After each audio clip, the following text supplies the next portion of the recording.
From MPB Think Radio, this is Now You're Talking, the award-winning show about the most interesting people and stories of Mississippi. I'm your host, Marshall Ramsey, the editorial cartoonist committed to telling Mississippi's best stories, and we have a great story for you today. We want to wrap up February. It's hard to believe this. We're wrapping up February. It's insane. But anyway, by sitting down with one of the recent Governor's Arts Awards winners, Jane C. Hiatt has served as a staple of Mississippi arts community for decades. She was executive director of the Arts Alliance of Jackson and Hinds County for 4 years and the Mississippi Arts Commission for 6. And with the University Press of Mississippi, Hiatt helped create the Hiatt Fund for the Community Foundation for Mississippi with her generous donations. The Hiatt Fund supports works of scholarly merit that meet the high standards of the University Press of Mississippi and can be appreciated by a general audience. Folks, I got to tell you, I've lived in Mississippi, I guess, for 28 years. And one of the things that I got to tell you, one of our superpowers in this state is, of course, obviously the arts and the artists that live in this state and the ones that have moved on to have national acclaim. We are very blessed to have a great art scene and art community in this state.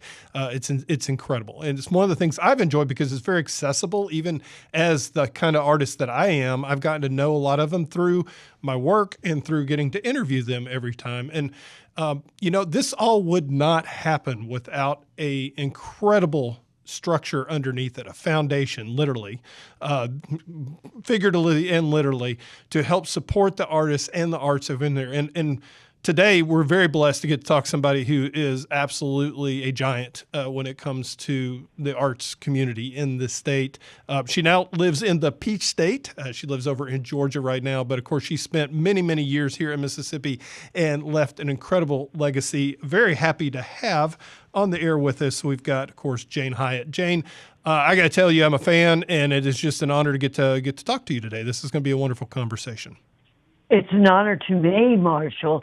I followed you when I was still in Mississippi and a great admirer, and your introduction was just wonderful. Oh, thank you. Thank you. Well, this interview is off on a good foot, so it's great. We definitely have a mutual admiration society going. You are in Alpharetta, Georgia now, which I actually grew up in Marietta, not too far away from you. Of course, if you try to drive there, it'll take 7 hours because of Atlanta traffic.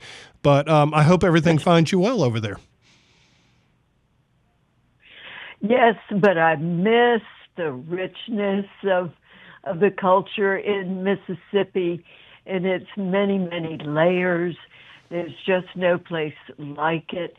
I just was in awe of, as you said, the artists there, the art that has come from there, the way it changed the world in modern literature in the early 20th century, and continues to, and how the blues have changed world music all over the place. So it's the wellspring of so much creativity and richness and individuality.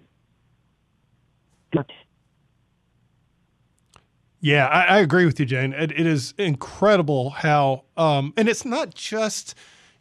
Now, for instance, I interviewed many, many years ago in another town, great town, won't mention it because I don't want to be mean to that town per se, but I went to their art museum and it was like from a period of time in their history, but it wasn't really a living art museum. And you think about the art scene here in Mississippi, it is like you mentioned, you have the blues and of course country music. I mean, whether it's visual arts or writing or whatever, we are probably the finest storytellers in America. But absolutely.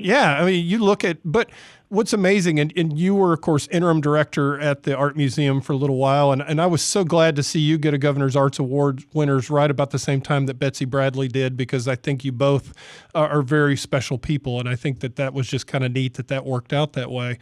But you go into the Museum of Art here in Mississippi, it's a living museum. I mean, the current art scene is what's so incredibly strong, too. It's not just what happened 100 years ago or 200 years ago. Absolutely. Sometimes I think the best thing I ever did was when I hired Betsy a long, long time ago at the Arts Commission and made sure she was my successor.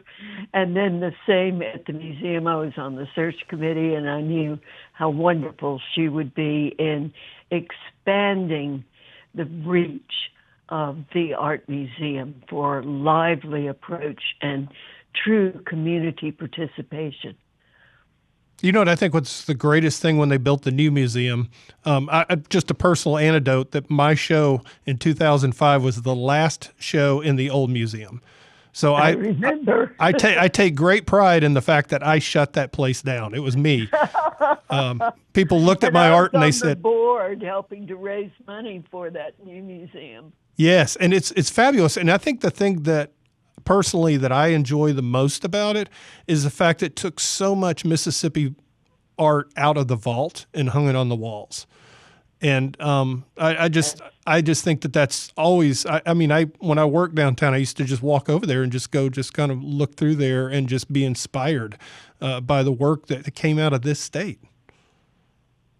Well, that's why I'm in such favor of the Mississippi Invitational, which is only Mississippi artists exhibition every 2 years or so, and then giving the fellowship to one artist, which is now going up to $25,000.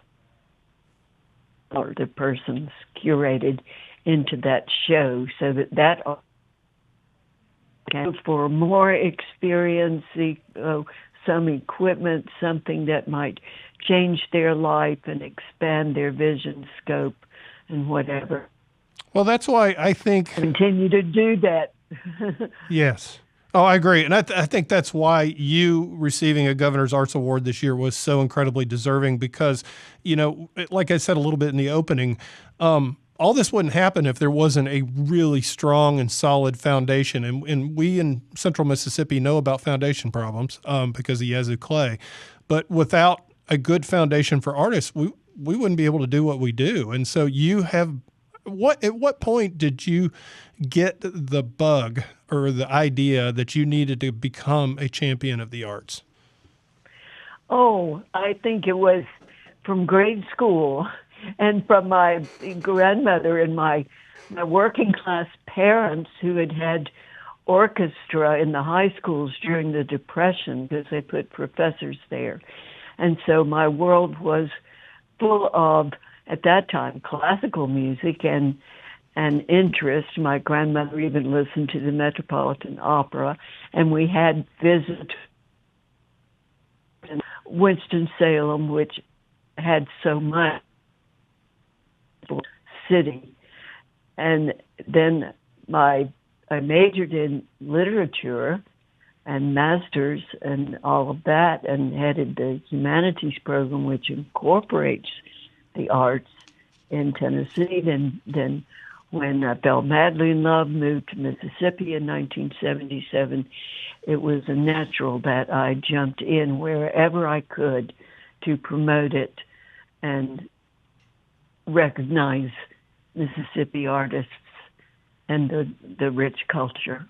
There was really a powerful art scene in the Jackson area, particularly. I think it started after World War II, but it's like all the families, it just grew. You had Thalia Mara, and I could just list off. Oh, that's amazing. Yes, yeah. She was amazing. Yeah, you just have these people that, it must have been a very fascinating time to come in the late 70s to just drop right into that community. And of course you hit the ground running and, before you know it, you were, with the Mississippi Arts Commission and doing stuff like that. Talk about that time and what that was like. Well, nobody does anything big alone. It was building allies. It was tough to begin with that first year because there had been a kind of interregnum where the other director had resigned, and there wasn't a real professional. So I was working 80 hours a week at the least. Oh, goodness. Just to try to put things together and revamp what we did and cause a little excitement. The budget was extremely low. So it had to be the work of building allies and supporters and other people throughout the state who were eager to participate and make things happen. Without that, it could never have grown the way it has. What I'm most pleased was that when I was back in Mississippi a couple of weeks ago for the awards, was to find out that my aim always was to do something that had lasting power, and nothing does that so well as the arts. They are forever, and they give us views on past, present, even future that can challenge our emotions, our minds, our perspectives, and there's nothing like the arts for me. And I know they've been a part of human life since human life started. In the caves and whatever they made tools more beautiful than they needed to be. It's not a frill. It's a basic human drive that helps build civilizations. That's a beautiful point to take a break. I tell you what, why don't we do that? We'll talk a little bit more about your incredible career and your giving back to this state after we take this break. And when we return, we're going to be with Jane C. Hiatt. This is Now You're Talking on MPB Think Radio.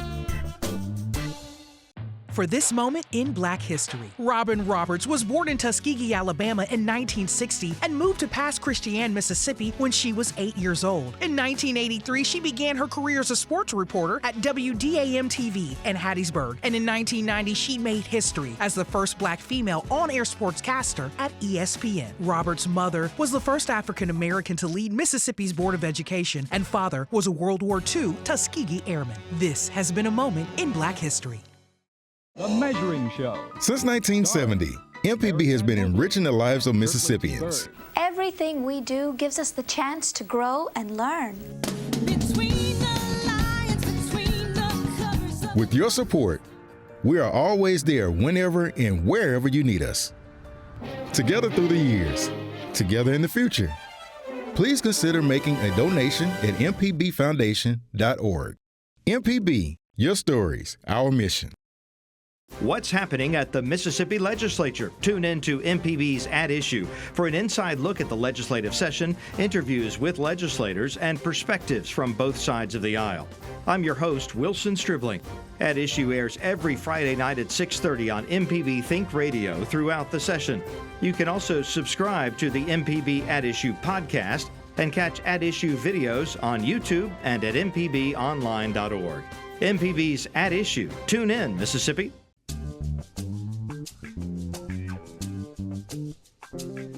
You're listening to Now You're Talking on MPB Think Radio. I'm your host, Marshall Ramsey, and we're back with Mississippi arts icon, Jane Hiatt. Jane, thank you once again for being on the show today, and congratulations again for the Governor's Arts Award. That is definitely an award that is, well, very well earned a little bit. And we touched on it briefly in the last segment and talked about you coming to Mississippi, and we'll get back into that. But I just want to talk, what was it like for you to be able to come back and come to the mansion and get the award? And you know, I mean, that had to be a huge thrill to be able, and probably seeing a lot of friends you haven't seen in a while. It was magnificent. Yes, there was a reception held jointly by the Betsy at her home and the Community Foundation, and more than 50 people showed up that I had worked with or been really friends with, and that was such a treat. And then the day of, having my granddaughter be there and my son, but my granddaughter especially, who's only known me as an old lady. Oh, that was really special to me personally. But it was the most wonderful thing was to see how things I was involved with from the beginning had grown and flourished. That was more excitement than I can tell you, like the whole schools project of the that we had to start from scratch and even change the National Endowment's lobby the National Endowment to change its guidelines for education so we could do what a Blue Ribbon Committee combined with our staff set up for integrating the arts in schools. And that's gone from 2 programs to 26 whole schools projects now, and that was so thrilling to see what that's going on. And the Community Foundation and what it's meant, and being able to jump start that with our fun and watch those funds go higher and higher and watch the amount given being double what we put in decades ago. And that's the most thrilling thing. And still, I send most of the grant money I can direct right back to Mississippi. And then starting the Women's Fund when I was the chairperson of the foundation back in 2002. And now it's on its own and has millions. So seeing those things having a lasting value and thriving and growing is about the most exciting thing I can imagine at this age. I heard a wonderful interview with you that you did recently, and you were talking about your inspirations and your grandmother, and you mentioned her just a minute ago. And you said that she told you what matters is what matters in 200 years. It's the seeds that you plant. And you got to literally come back and see the seeds that you planted as giant redwoods. Well, it's only a few decades. I will never know for 200 years, but that's what has always driven me, is go in the direction you like for things to go in and hope that the seeds bear trees and fruits and everything for lasting value. Well, I would say they have, definitely on that. And as somebody who's been indirectly influenced by it or directly as an artist here in Mississippi, I mean, like I said, I cannot say thank you in the next 40 minutes enough. But on top of that, I remember going to Jubilee Jam and enjoying that, and you had a big part of that too. So thank you for Jubilee. We started that at the Arts Alliance. They had given us, the NEA had given us, National Endowment had given us only $10,000 for some kind of festival on a lawn. And the more I talked to people, the more I thought about it and saw what was going on in other cities, I thought we should go big and do the whole thing in downtown Jackson with all kinds of music and vendors and displays and things. And that's what we did. I regret that it didn't continue. And part of that is I think it didn't follow my business plan, which was raise all the money you need and base your budget on money you've already got before you open the gates. That way, even in a rainy year, you cannot lose money and lose momentum for the following year. That is the first one. Yeah, didn't it rain, storm the whole time for the first year? I wasn't there for that one, so. It did. It was crazy. I was sending out wet bills to Bonnie Raitt's manager, for example, and John Hiatt, and lots of others. I wish I could name off the top of my head. It was disastrous in the weather, stormy, rainy. And then the second year was wonderful, and yet the sanitation didn't show up on Sunday morning, and I said, okay, crew, grab this bag and these gloves. We're going out and pull the crawfish skeletons out of the bushes because it stinks.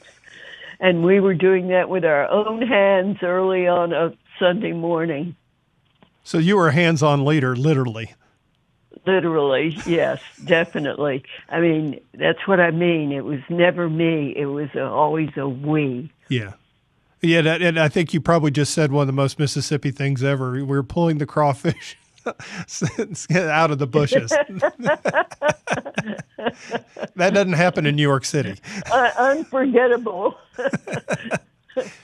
Well, I mean, by the way, and I think Bonnie Raitt's okay with everything because she recently came back for a concert. So I figured that. Oh, how fantastic. I love her. Oh, yeah. I know it. She's just amazing. And this is the thing. Number one, I mean, of course, I'm just really appreciative I'm getting to talk to you. But one of the cool things about being in the middle of what you've done for all these years is all the people you have gotten to meet. Tell us about some of the artists that you've met and the ones that made a huge difference in your life. Well, of course, right away, Bill Dunlap made a big difference because he's not only a great visual artist, but a raconteur and completely devoted to Mississippi. Yes. So it was clear I made him the MC for the years I was there after the first year, where he got an award. Then he became the MC because he knew everybody and about everybody and could just rattle off all the facts and the relationships and whatever, just off straight out of his head. And so he was wonderful. Richard Ford and I are still corresponding, the novelist, the writer, who's so good and lived close to Eudora Welty when he was growing up. And knowing Eudora Welty, I couldn't believe when I moved to Jackson in 1980 that I could know Eudora Welty. And it was phenomenal. There are many, many others.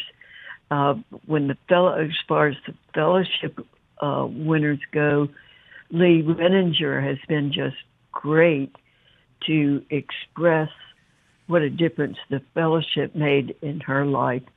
And I remember when my precious, precious husband died nearly 15 years ago, she sent me a CD to try to help me sleep and a sweet letter. And everything is personal in Mississippi, and that's what I miss and love so much. I think you pretty much summed up the very reason why our arts community is so incredibly special in Mississippi. It is. And at the Arts Alliance, I set up monthly meetings just for artists to talk. And I learned a great deal about that I could write in columns for the Mississippi Business Journal. And I felt that charities were really being unfair to artists, asking them to donate monies with nothing back, and was on the trail of, you've got to put a minimum price for one thing and you've got to give the artist 50%. That was a campaign of mine. Yeah, and I think that's a brilliant one. And as I can tell you from somebody who hears, well, you'll get exposure. Your children really can't eat exposure. Exactly. And the hardest thing for an artist to do is to make a living at it. Amen. And so whatever we could do to promote and assist in that, we wanted to do. Well, that's the thing, and I think was so incredible about your tenure, both the Arts Alliance and at Mississippi, the Arts Commission both, is that you recognize that art is, like you said, a very fundamental part of being human, but also it is a business, and it is a huge business here in Mississippi, and one that I think, like, for instance, I think Governor Haley Barbour did an excellent job recognizing that during his time in office, but sometimes it's hard to convince people that maybe hold the purse strings that this isn't something. I mean, you literally go to, say, the B.B. King Museum up in Indianola, and every name in there is from Europe, and you just realize how much money is brought into Mississippi because of the arts. And what you did during your tenure was that you helped create that structure that allowed that to happen. Thank you. I can't take credit away from all the other people who made it happen. Oh, come on, you can. It's all right. Thank you. At this age, it's quite nice. Yes. I appreciate it. It's delightful to be fondly remembered and thought of. I appreciate it. Well, definitely appreciate it. Let me ask you this: when you're sitting there looking, and you had a good class this year, you had some very accomplished folks in the governor's arts class with you. Oh, a little bit. I know that was delightful. That was probably old home week, just getting to hang out and get to meet some of them. One of the things was Other Turner, the grandfather of the fife and drum duo that got an award. We had recognized him and put him in schools to tell about the origins of the blues and to demonstrate and talk. He was such a sweet, wonderful person. And it was just great to have her family come and hug me and thank me. Not that I had done anything that but I don't know. It's just warmed me all over. You touched a little bit, and like I said, I think it's fantastic. Like I said, I think it's great that you got the victory lap, right? That you got to come home and everybody got to say thank you to you, and you got a nice trophy, and you get to take that back to Georgia and say, hey, people in Georgia, you need to step up your game a little bit. Yeah, I would say that it's a kind of wasteland around here compared to Mississippi. Well, yeah, definitely. They need to get busy because they definitely have the. Well, like I said, I grew up there, and I mean they've always the high museum's excellent, and there are some absolutely. Yeah, there's some good things there, but I mean, like I said, you just cannot beat us for day to day just running into people on the street. Community, yes, community. Yeah, I watched Ben and Aaron's Hometown and Laurel show just because they incorporate local artists and culture and great craftsmanship in the work they're doing to restore Laurel. And I think that's wonderful. I don't see the arts as compartmentalized or as high arts versus folk arts. Whatever is excellent that comes from creativity is excellent.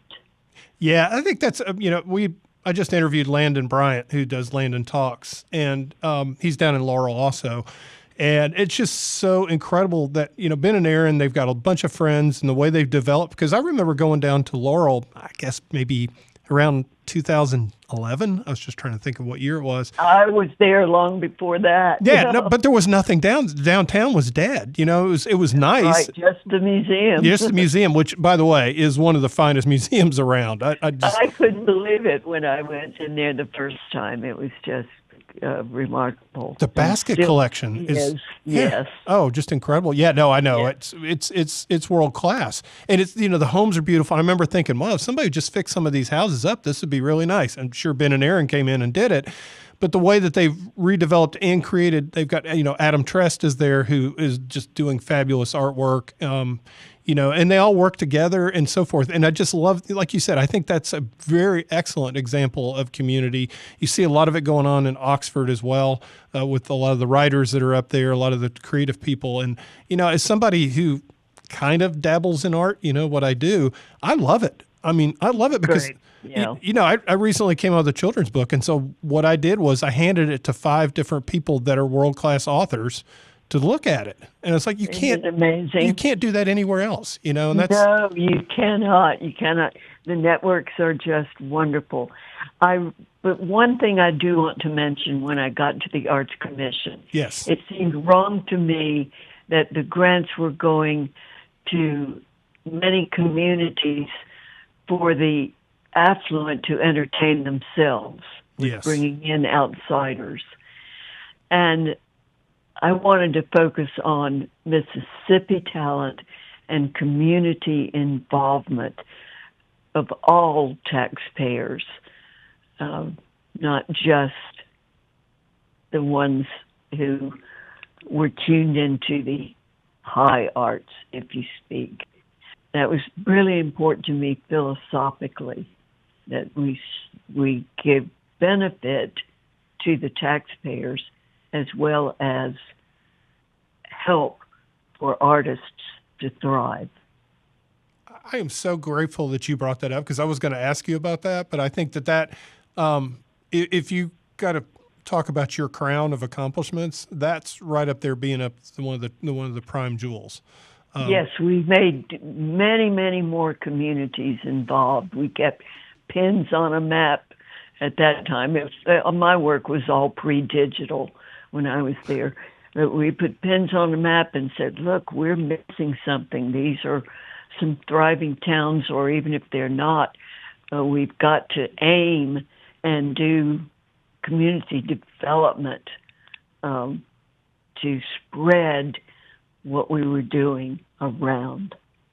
And I always think about Bill Ferris and the work that he did and how he managed he found incredible artwork no matter how rural the community was, or exactly, and like that. And I think by you By you doing that, you allowed that to, it's literally, the plants were there, but you just were able to give them some good fertilizer and water them. That's right. I didn't make any of that at all. I just promoted it in every possible way I could.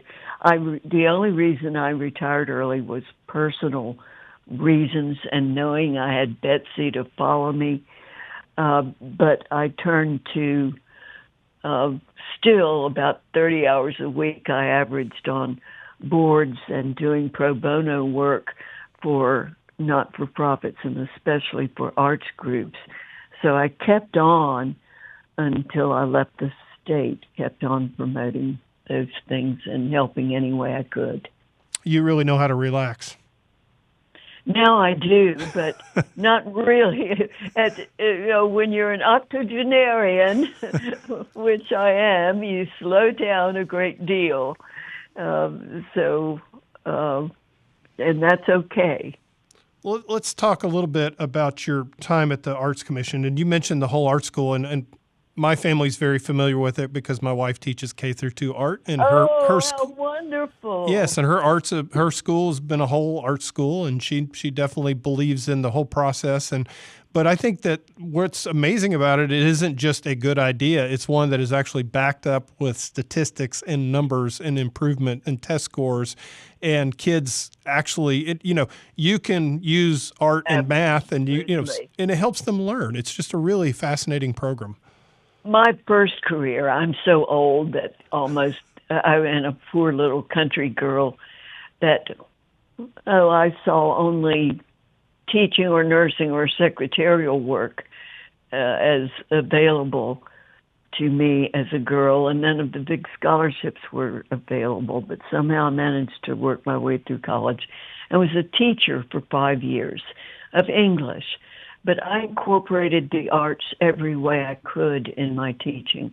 And it meant that even a bunch of 18-year-olds who had been held back some, but still were only reading on the 3rd grade level, by the end of the year, they were writing better haiku than the college-bound ones because it opened their imaginations and expressiveness.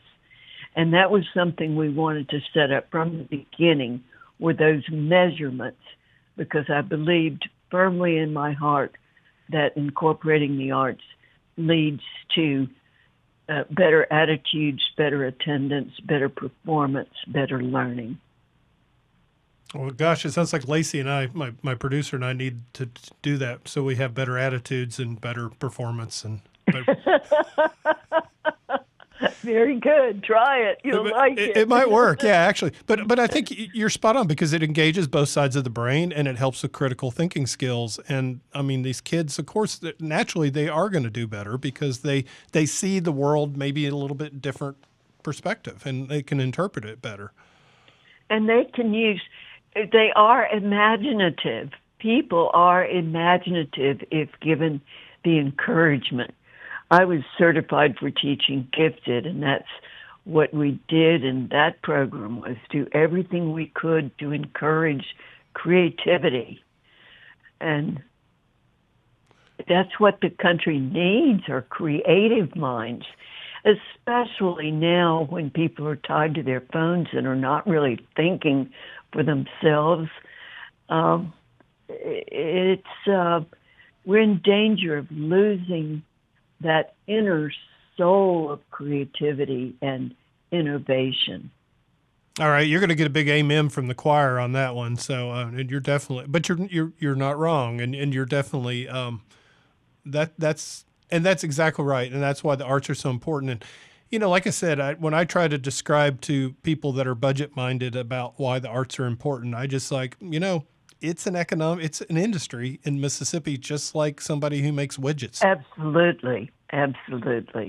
You want to make the cause for how enriching it is, but you also need to make that economic point to those who themselves didn't grow up with the arts as a kind of factor, who don't comprehend it yet. I love the legislature. I'm friends with many of them. I draw pictures about them. So I'll just get that out there. I know. Well, I grew to love some of them. We had some stalwart ones, and I would spend a lot of my time talking with them, often in their own communities when they were out of session. And then, of course, working hard to present ourselves. And we just tried flashy ways when nothing else would work. We called our grants book dull reading in huge print and in little print, which will make your life more exciting. And we used neon paper and things like that. Now, that doesn't work digitally, but it worked at that time. That's brilliant. That is absolutely brilliant. I was going to ask you, what was the relationship like? But it sounded like you had some allies. And then, of course... Absolutely. So, and I was trying to think which governors that you were working with. I'm having a brain moment.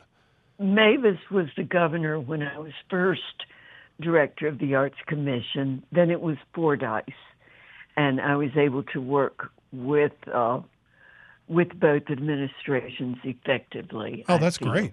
That's enough to give you a brain freeze, going from Ray to Kirk. Now, Governor Fordyce did not participate in any way in the Governor's Awards, but he did okay it and accept it, and his wife did participate. But nothing like now when you have the governor himself involved. Definitely. And I remember it had been done only once, and actually the Arts Alliance got the first round in the Governor's Arts Awards, and then it went dormant. I recreated it and decided that, okay, I couldn't tell the legislature I was doing all these slick programs we did at the time with a great designer and nice paper and really looking very important with government money. So I went out and raised sponsors for it, which they're still doing, so that we could do it what it deserved, do it the way it deserved to be done. I've watched it for several years, and it's just every time there's a new class, I'm looking like, well, number one, how did they not get it sooner? And then number two, I'm thinking, oh my gosh, these award winners could win on a national scale. That's just how awesome our arts community is. Well, if I hadn't resigned, I would have become president of the National Association of State Arts Agencies, and I was appointed to a millennial committee for arts in U.S. embassies, and was able to make the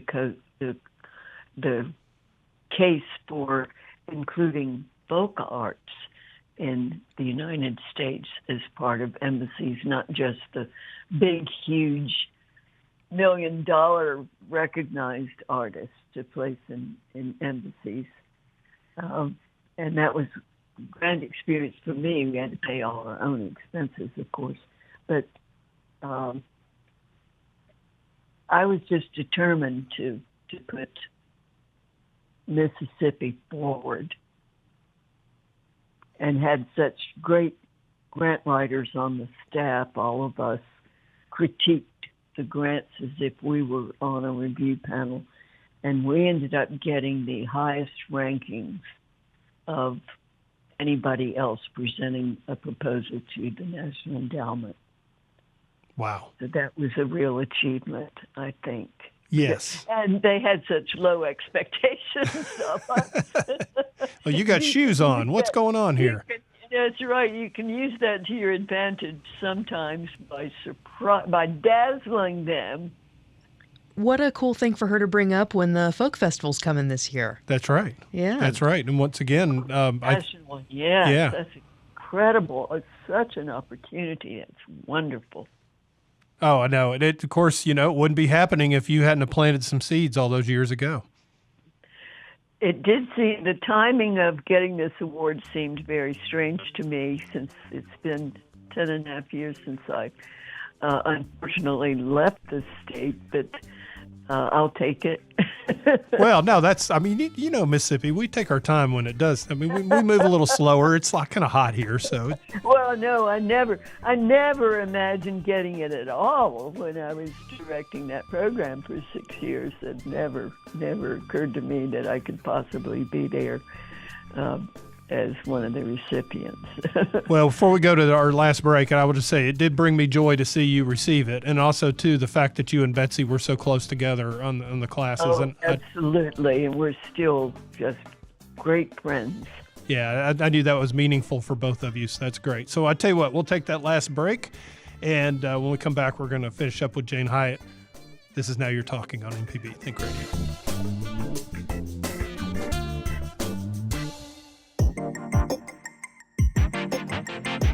Both seasons of the 10-Minute Timeout are now available on a variety of podcasting apps. The mini podcast can be binged in a day and is perfect for those that just want a quick listen. Join me, Lacey Alexander, as I sit down with special guests, revisit major moments, and give a platform to the athletes and sports that shape Mississippi. Head over to mpbonline.org to give it a try.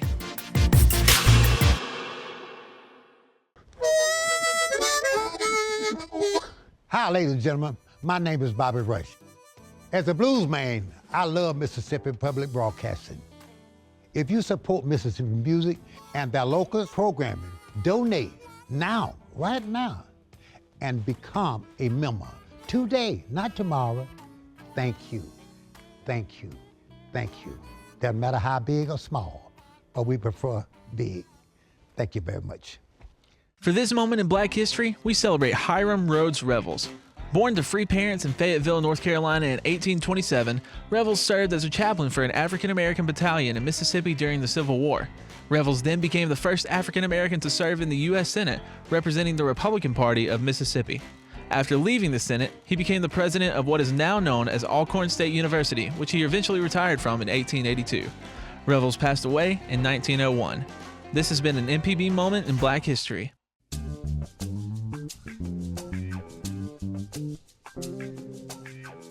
You're listening to Now You're Talking on MPB Think Radio. I'm your host, Marshall Ramsey, and I'm back with recent Governor Arts Award winner Jane Hiatt, who really made a huge impact in the arts community in Mississippi for many years, and that's, of course, why she won the award. So, Jane, this has been a delightful conversation. I've really enjoyed talking to you. A couple things I want to cover. The first one is, obviously, what does the arts community need to do today and into the future? Because obviously there's a lot of change in the world and a lot of things are going on and some pressure on the arts community. And two, a little bit, I want to talk about the Hiatt Fund as well. And so we'll go ahead and start with how you see the arts community today and where it needs to go, you think, in helping it, A, survive, but B, thrive. Be steadfast in what you believe in and bring more and more people into the circle of those who recognize the significance of it, not just for commerce and business, but to the strength of communities and the usefulness in communities. I don't mean utilitarianism as such, but it sparks more attention and pride and sometimes joy, sometimes perplexity, and to spread that word with all of the allies over and over again, and don't let up on showcasing what can be showcased, broadcasting what can be broadcast. GPB has been wonderful in doing that. I hosted a show called Artifacts for 4 years on GPB, and that brought some other communities to the attention. So every chance that every outlet to promote the work that's being done with the arts, just keep steadfast regardless of the political climate and make the case. Amen. Yeah, so I think deep roots is what matters, right? Because you can survive any drought or any storm if you've got deep roots and a solid base. Yes, and I always led with kindness, regardless of opposition or disinterest. Always remember to be kind and empathic. You obviously, since you made the transition from Ray Mabus to Kirk Fordyce, yes, you are very good at that. In fact, I think you deserved a Nobel Peace Prize probably for that. I would have given that. But I actually have had a couple run-ins with, because for some reason Kirk didn't like some of the cartoons. I know that may shock you a little bit, but hardly. he could be very opinionated. We'll just put it that way in person. So, but he was a lot. No, it was like night and day. It was a lot of fun. It really was. And also too, speaking of Ray Mabus, he had a lot of good people who listened and measured things in the administration. They were actually easy to work with. Yes. If your approach was not with your dander up or blasting, but enticing. Well, it sounds like, sounds like I just wrote down a few notes on that one too. So thank you, because I could probably use a couple lessons in that. I'm smiling ear to ear over here. Miss Hiatt, that was beautifully said. Very, very nicely said. And also too, you mentioned you did a television show, and I'm thinking, what? Because Lacey and I were talking a little bit during the break. I was like, yeah, she's very good on the radio, and it makes sense now. So that you got a little bit of experience with this as well. Well, back in before I was with even the Arts Alliance, I've moderated some shows for Governor Winter on education, and even substituted on Quorum, which put 2 senators and 2 reps during the session on television. So, and I was the minority reporter on a show, too, for 1 minute of news. So I go back a long way, and on the board of the Friends for MPB for decades. Well, you can fill in for me anytime. Just to let you know. Hardly, but this is such a pleasure. It is. Let's talk about the Hiatt Fund real quick before we go. We've got a couple minutes, and I definitely want you to give a shout out, because I think it's a beautiful fund, but I love that who it honors and how the fact that it even exists. I do my homework. I give to organizations whose leadership, I believe, will move it forward, whose philosophy matches the general good for communities or whatever constituency they're serving, that they are fiscally responsible, and that they evaluate what they do and are constantly trying to improve. And that's what I like to do. So you're going to make sure that the arts community not only survives, but it thrives. Absolutely. That's the 200-year goal. So let me ask you this. Where do you keep the trophy in the house? I haven't gotten it yet because I couldn't take it back with me on the plane. They're shipping it to me, and I have a pedestal that I'm going to put it on in my living room. Nice. I can't wait to get it. That's wonderful. So that is kind of funny. I guess it wouldn't exactly fit in the overhead compartment. No, it's very heavy, actually. With my back, I had trouble even holding it for the photos. Oh, that's funny. But I'll be so pleased to have it in my home. Well, it's richly deserved. Are any final thoughts that you'd like to share with us, or any thoughts about Mississippi that you would like to leave with the audience? Oh, just what I've emphasized before. Get all the support you can get from all the people you can get through just conversations even, because everything is personal in the state, and they'd like personalities they're drawn to. So use every resource possible to promote the idea of the significance of the arts in their lives. That is beautiful. I love that. Hey, Jane, I just want to let you know what you missed by not being in studio today. We had like 12 king cakes left over from Malcolm and Carol's show. Oh, too bad. Yeah, you and I could have had a feast. It would have been... Oh, no, that would have been great fun. I wish I were there. Oh, no kidding. I have a feeling that I would have loved to hang out with you back in the day. It would have been a lot of fun. And this last hour has been just a blessing. And thank you so much for taking time out of your day to visit with your friends here in Mississippi. It's been a great pleasure. So I thank you. That's great. And like I said, congratulations once again. You just have made such a huge difference in Mississippi. And it's just nice for you to see you get rewarded for it. It's been great. My heart sings. It does sing. Well, that's good. My heart just stopped because I've got all this, king cake around me. So definitely on that. Get at it. All right. Thank you so much, Jane. I appreciate it. Once again, this was a great episode. Thank you for listening, and special thanks to Jane Hiatt for joining us today. And if you'd like to hear this or any past episodes, you can subscribe to the podcast on your favorite podcast app or on our MPB Public Media app. Now You're Talking is, of course, a production of MPB Think Radio with episode and podcast produced by the incredibly talented Lacey Alexander. So stay tuned for Southern Remedy Healthy and Fit, and join us again next Monday at 10. I'm Marshall Ramsey. Hope y'all have a great week.